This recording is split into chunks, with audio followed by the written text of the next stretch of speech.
what I have here is what you have with cofunctions. Now, the first part, though, that I have labeled as reciprocal identities, this is what we've already studied. You know, just knowing that sine and cosecant are reciprocals, cosine and secant are reciprocals of each other, tangent and cotangent are reciprocals of each other. So what I want you to focus on here is cofunctions. I just went ahead and put this there just so you could kind of compare the two. Because if you're talking about cofunctions, it's going to be sine and cosine that are cofunctions of each other. Secant and cosecant are cofunctions of each other. Tangent and cotangent are cofunctions of each other. So if you'll notice, like each of these three, cosine, cosecant, cotangent, you know, of course these are the abbreviations, but if you were to have, you know, the complete spelling of each one of those, you know, it starts off with CO, obviously for co. So each one of those is matched up with one of the other three trig functions. All right, then what I have is your definition for cofunction. A trig function of an angle is always equal to the cofunction of the complement of the angle. So if you have the two trig functions that are considered to be cofunctions of each other, their angles have to be complementary angles. So a couple of examples here. So basically this is just fill in the blank as it says. So the first one, you just have to fill in the blank with the correct trig function that would make that statement be equal. Of course, if you notice that I have 20 degrees and 70 degrees, so of course 20 plus 70 gives you 90 degrees, so they are complementary angles. So you do have to have complementary angles. Now just back up there at the top, the trig function that I have paired with tangent as being a cofunction is cotangent. So that's what you would fill the blank in there with to make that a true statement. Next, we have cosecant of 65 degrees is equal to secant blank. Now in this case, I have both trig functions already there. You just have to figure out what the angle would need to be. Of course, cosecant and secant, if you look back up at the top, are ones that are cofunctions of each other. But since I have 65 degrees, I got to figure out what do I have to have here to total the 90, so that would require 25 degrees. So that's all that you have to do when you're dealing with cofunctions. Now let me just bring something back up here for just a second that we did a few minutes ago with our table of values. And I'm going to use the 30 degrees and the 60 degrees here to make my point. If you'll notice, like you have sine 30 degrees is equal to 1/2. So we're going with sine 30 degrees is 1/2. So based on what we just learned about cofunctions, of course the cofunction of sine is cosine. And then the angle that would be the complementary angle to 30 degrees would be 60 degrees. So if you go cosine 60 degrees, if you notice you got a value of 1/2. But those two would have to have values that are equal to each other because of that cofunction definition.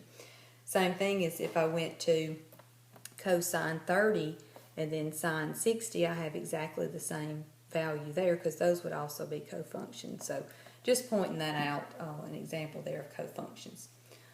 All right, one last little problem.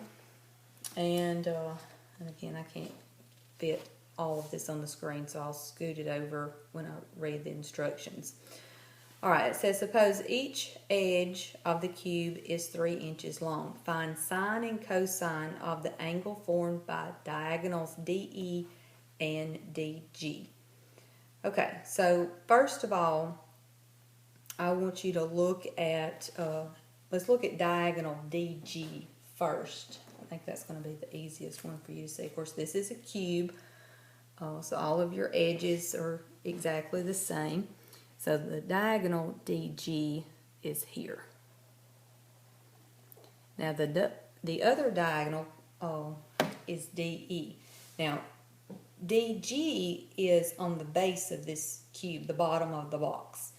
DG actually goes up through the middle of the box, like from a front corner on the bottom to a top corner on the back side. So DE would be here. Now you're asked to find the angle that's formed by those two, so that's going to be this angle here.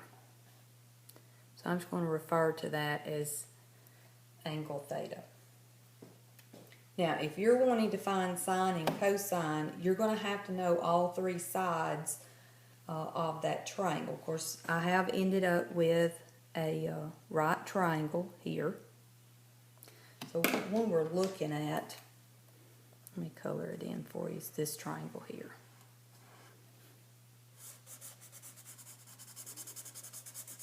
That's the one I want you to look at.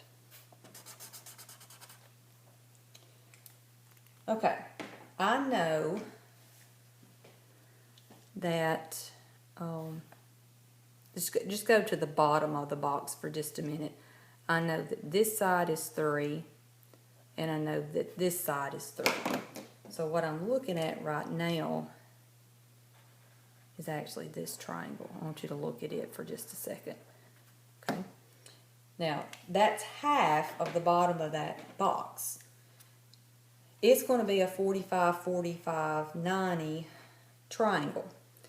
And the two sides that I've labeled here with the 3s would be the legs, like this corner right here would be your right angle. This is going to be your hypotenuse. So since this has to be a 45, 45, 90, if your legs are 3, then this side has to be 3 square root 2. So back to this yellow triangle that I colored in. You know, I told you we had to know all three sides. Well, here's one of our sides right here. Now, the back side here from G to E is one of your edges of your cube, so that's going to be easy to know. We know that that's going to be 3. So now I can just use my Pythagorean theorem to come up with the length of the diagonal from D to E. So I would have 3 squared plus 3 square root 2 squared, and I'll just say that that's equal to DE squared. So I'll have 9 plus 18, so that's going to give me 27. Now when I take the square root of both sides and then I simplify the square root of 27, that's going to give me 3 square root 3. Okay.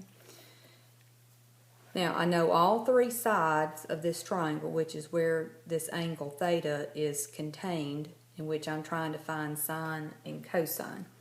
So I'll just say sine theta, and sine is opposite over hypotenuse. So from theta, the opposite's going to be 3. Your hypotenuse is 3 square root 3. So your 3's are going to cancel, and you'll have 1 over square root 3. And then cosine theta is adjacent over hypotenuse. Okay, so here's theta. So adjacent's going to be the 3 square root 3. Hypotenuse, 3 square root 2. Hypotenuse is 3 square root 3. So your 3's cancel, and we have square root 2 over square root 3. So that is what you were asked to find on that one.